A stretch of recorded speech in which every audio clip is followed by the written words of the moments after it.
Hi friends, இன்னைக்கு நம்ம என்ன பண்ண போறோம்னா கேசரி தாங்க பண்ண போறோம். ஃபர்ஸ்ட் ரவாவை வறுத்துக்க போறோம்.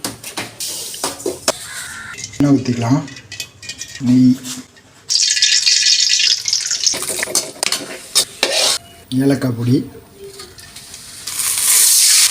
தண்ணி ஒரு கிளாஸ். தண்ணி நல்லா கொதிச்சு வந்துட்டு இப்போ ரவையை கொட்டிக்கலாம்.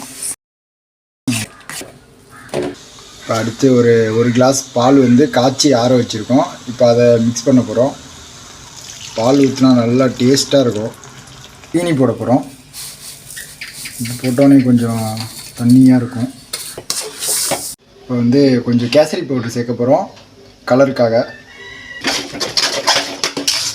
இப்போ நெய் சேர்க்க போகிறோம். கடைசியாக கேசரி ரெடி ஆகிடுச்சு. இப்போ வறுத்து வச்சுருக்க முந்திரியை போட போகிறோம்.